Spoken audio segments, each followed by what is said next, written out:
Iran America जंग में अब तक का दूसरा सबसे बड़ा हमला।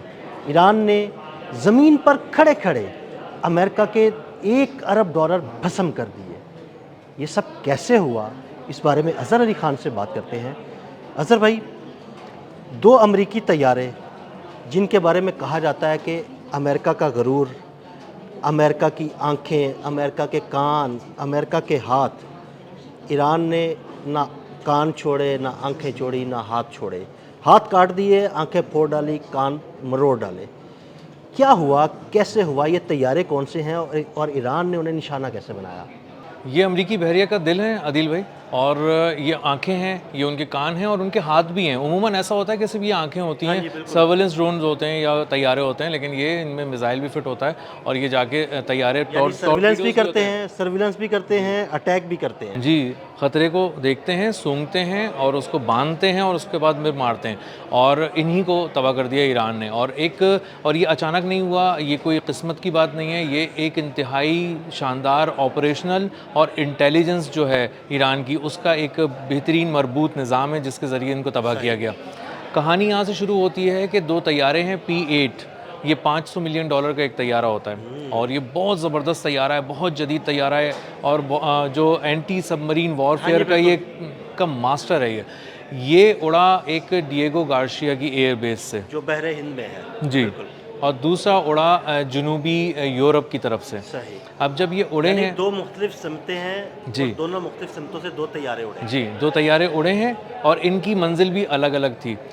एक घूमा वो इंडियन ओशन की तरफ घूमा, और दूसरा जो है ये अपना हुर्मुज़ की तरफ से आया और एक बेस पे उतर गया। अलग अलग बेसिस पे ये दोनों उतर गए, और ये दोनों जो थे वो एक को निशाना बनाया गया शेख ईसा एयर बेस पे, और दूसरे को अली सालिम एयर बेस जो कुवैत की है उस पे निशाना बनाया गया। जब ये पहुंच गए, ये लैंड कर गए और ये जाके हैंगर में खड़े हो गए, तो इनको ईरान वहीं से देख रहा था जहाँ से इन्होंने टेक ऑफ किया था। टेक ऑफ भी देखा, इसको उड़ते हुए आते हुए भी देखा। इंटेलिजेंस और सर्विलेंस और ऑपरेशनल जो सारे उनकी महारत है, ये एक जगह जमा की गई, और उसके बाद जब ये लैंड कर गए तो उसके बाद ये फ़ैसला हुआ कि इनको अब निशाना बनाना है और एक बहुत ही गहरा ज़ख्म देना है अमेरिका को, और ख़ास तौर पे अमेरिका की बहरिया को। अब जब ये उतर गए और हैंगर्स में चले गए, तो उसके बाद आखिरी लम्हे तक इसको इंश्योर किया गया कि कहीं इनको निकाला तो नहीं जा रहा, ये वहीं पे मौजूद हैं या नहीं। जी, और आखिरी लम्हे में जिसे कहते हैं ना हम बटन दबाने से पहले, तो बटन दबाने से पहले भी कंफर्म किया गया कि वहीं खड़े हुए हैं। उन्होंने कहा हाँ जी वहीं खड़े हुए हैं। जब पता चल गया तो उसके बाद उन्होंने उसको प्रेस किया, ट्रिगर किया, और उसके बाद 12 बैलिस्टिक मिसाइल उस साइट पे फायर किया गया 2-3 एयर बेसिस के ऊपर, और वो बहुत ही प्रिसाइजली उन्होंने जाके उसको बिल्कुल वहीं पर ही हिट किया जहां पर ये तैयारे मौजूद थे। P-8 खड़ा हुआ था, एक को एक बेस पे उड़ाया, दूसरी को दूसरी बेस पे उड़ाया, और $1 अरब इस तरह अमेरिका के भस्म हो गए। और ख़ास तौर पे इनको निशाना बनाने का एक नुकसान अमेरिका को ये हुआ है कि ना वो सिर्फ देख सकता है, मतलब देखने की सलाहियत उसकी छीन ली है, बल्कि समंदर की तह में जो सबमरीन को उड़ा देता है ना, ये वो भी लोकेट कर देता है समंदर की तह में मौजूद सबमरीन, और लोकेट करने के बाद फिर उस पर मिसाइल भी फायर करता है। जी, टॉर्पीडोज़ लेके जाता है ये अपने साथ, और ये एक तरह से वो पैराशूट पहने हुए टॉर्पीडोज़ होते हैं जो उनको छोड़ा जाता है, तो ये पैराशूट के ज़रिए नीचे जाते हैं और उसके बाद जब समंदर की तह में पहुंच जाते हैं तो उसके बाद एक्टिव हो जाते हैं और उसको बहुत तेज़ी से जाते हैं और सबमरीन को उड़ा देते हैं। तो अब अगर ईरान कोई ज़ेरे समंदर कोई चीज़ कर रहा होगा समंदर की तह में, तो उसको भी निशाना बनाने की 2 बहुत ही अहम तैयारे तबाह करके ये सलाहियत ईरान ने छीन ली है, और ये एक ऐसा गहरा ज़ख्म है जो अमरीकी बहरिया के दिल पे जाके लगा है। जब ये सारे काम उन्होंने कर लिए हैं, और जो सॉलिड फ्यूल के जो मिसाइल्स थे यानी बैलिस्टिक मिसाइल उनके ज़रिए जब निशाना बना लिया है, तो उसके बाद उन्होंने दीगर बेसिस पे F-35 को, F-16 को और F-15 को भी निशाना बनाया, जो कि चीज़ें सामने आ रही हैं। अब ये लेटेस्ट चीज़ ये सामने आई है कि चीज़ें तो ये P-8 वाली तो भी लेटेस्ट चीज़ सामने आई है।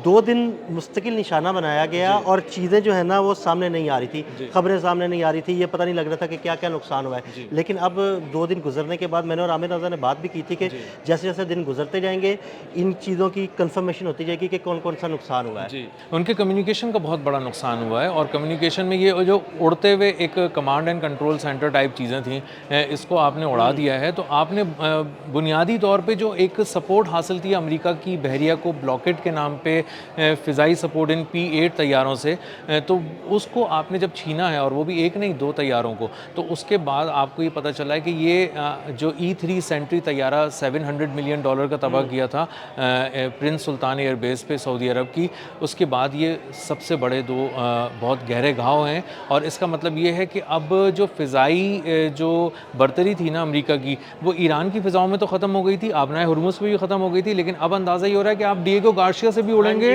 तो भी देखे जाएंगे, वहीं से मॉनिटर करेंगे। और अजहर भाई देखें मेरी बात सुने, अजहर भाई मैं ये समझता हूँ कि 2 मुख्तलिफ एयर बेसिस से तैयारों का उड़ना, 2 मुख्तलिफ ममालिक की फ़िज़ाओं में सफ़र करना और 2 मुख्तलिफ एयर बेसिस पर उतर जाना, और इसकी पल पल की खबर ईरान के पास होना, मेरे लिए तो बड़ी हैरत की बात है कि अब ईरान का सर्विलेंस सिस्टम इतना ज़बरदस्त हो गया है और किसी दोस्त मुल्क की मदद उससे हासिल है कि लम्हे पल पल की खबर जो है ना उसे पहुंचा रहा है। गैर मामूली अदिल भाई, ये बहुत गैर मामूली है, क्योंकि अब तक हमने यही देखा था कि किसी को देखने का मतलब ये है कि तुम मेरी फ़िज़ाओं में आ गए हो तो मैंने तुम्हें देख लिया, अब मैं तुम्हें निशाना बना दूंगा, थोड़ा पीछे बना दूंगा, थोड़ा और पीछे बना दूंगा। लेकिन करते करते अगर आप यूरोप की एयरबेस पहुंच जाए, डिएगो गार्सिया पहुंच जाए, कितने हज़ारों किलोमीटर दूर है। बिल्कुल, और वहाँ पे आप ये देख रहे हैं कि वो टेक ऑफ करना शुरू हुआ है, तो आपका मतलब ये है कि अब आप खड़े रहेंगे, चुप साधे रहेंगे, सांस रोक के, जिसे कहते हैं ना, सांस भी लिया तो कहीं खबर हो जाएगी दुनिया में कि हम कहाँ मौजूद हैं। तो अमेरिका के जो बेहतरीन तैयारे हैं, चाहे वो F-35 हो, P-8 हो, E-3 सेंट्री तैयारे हों, ये सारे जो तैयारे हैं, इनसे जुड़ी पूरी जो टेक्नोलॉजीज़ हैं, ये सारी फेल हो गई हैं।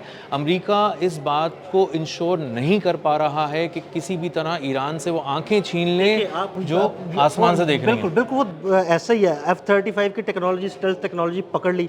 अब F-35 जैसे उड़ता है उन्हें पता लग जाता है। एक और भी F-35 से रिलेटेड एक खबर ताज़ा तरीन भी आई है जिसे ईरान ने पूरा ट्रैक किया, उसके बारे में भी आपसे बात करूँगा।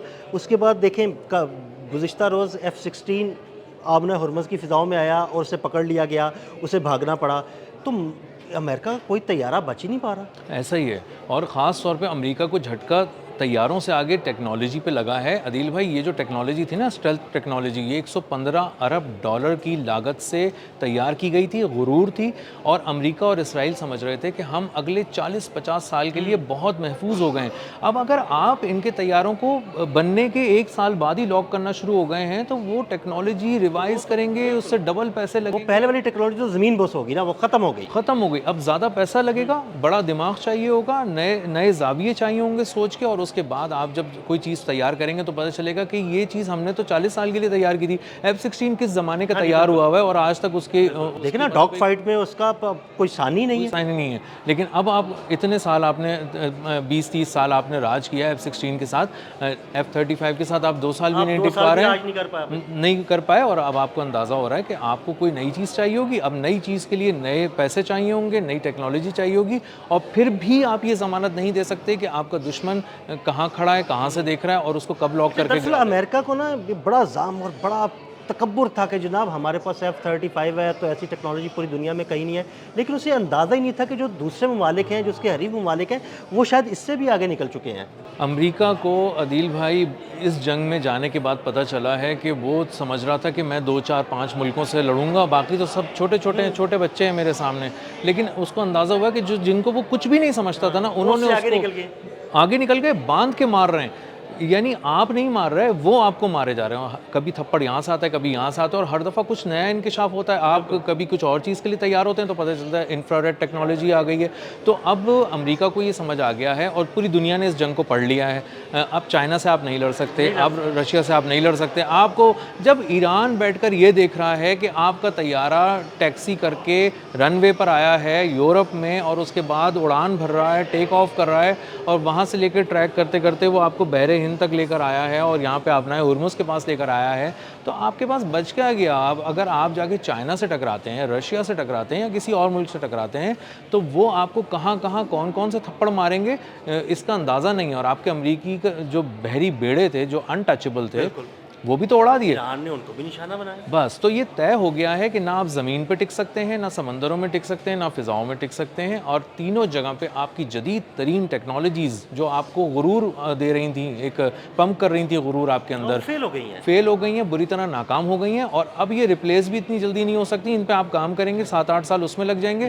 तो अभी आपको खामोश बैठना है, किसी से झगड़ा नहीं करना, प्यार वाली बातें करनी है। कोई अगर आपसे नाराज़ हो जाए तो आपको उसको मनाना है, जैसे डोनाल्ड ट्रंप मुसलसल बयानात से कभी आयतुल्ला जो मुस्तफ़ा खामनेई उनका दिल जीतने की कोशिश करते हैं, कभी ईरानी आवाम का दिल जीतने की कोशिश करते हैं, और कहीं ना कहीं कोशिश करते हैं कि बातचीत से मसला हल कर लो, क्योंकि वो अब लड़ने के काबिल नहीं रहे, उनकी टेक्नोलॉजी मुकम्मल तौर पर फेल हो चुकी है। बहुत शुक्रिया अज़हर भाई। अज़हर भाई ने P-8 तैयारों को किस तरह लोकेट किया और किस तरह उनको निशाना बनाया, इस बारे में बड़ी तफसील के साथ आपको बताया।